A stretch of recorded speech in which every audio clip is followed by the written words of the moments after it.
If you don't know Dave Pearcy, you should. He will be a friend. He will listen to what you have to say. He will do whatever he can to make your life better. Yeah, I just feel blessed that our paths cross. Welcome to Scheels Hometown Heroes. Scheels Hometown Heroes is a way for us to say thanks to those that serve our country and our community. And are still giving back to others today. We honor your service by sharing your stories. From all of us at Scheels, thank you for your service.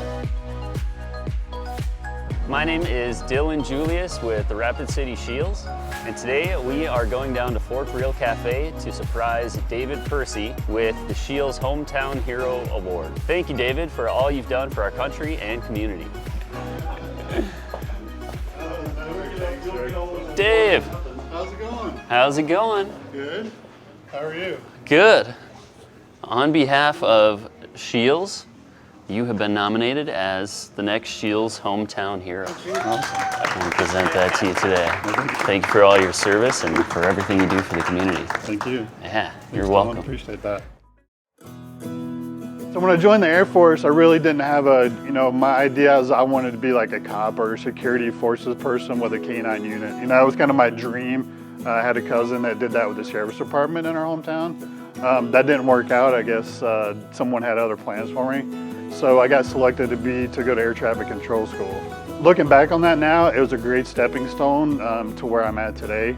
I retired in 2010 again. I took a job at Rapid City Regional Airport here as an air traffic controller, and I've been there for 12 years. I was in the military for 22 years, and I did air traffic control the whole time. Some of my travels, talking about leaving home, leaving family. Got married. We moved all the way from Florida to California. That was my first base at Castle Air Force Base in California.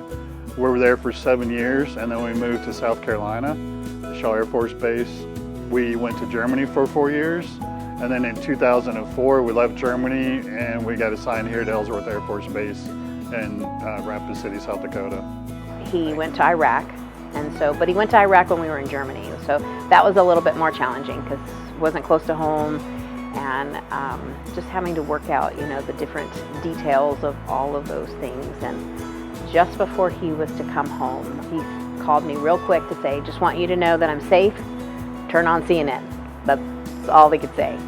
And so I turned on CNN, and then there you see the explosions of where he was stationed, and I'm like, I kind of wish I didn't turn on CNN.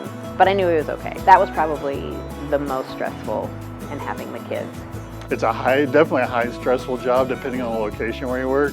Things happen over a period of minutes. You have to have a calm demeanor in an emergency situation. And that's what I find most rewarding about it. And at the end of the day, it's a big responsibility. And if there's no emergency throughout a day, we call that a great day. So.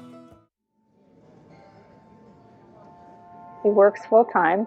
When he is not at work doing his real job, he is here doing things with Rhonda so they can make this work. He is behind her 100%. 2015 to 2017, Rhonda came home and she said, hey, she was teaching 2nd and 3rd grade, I remember.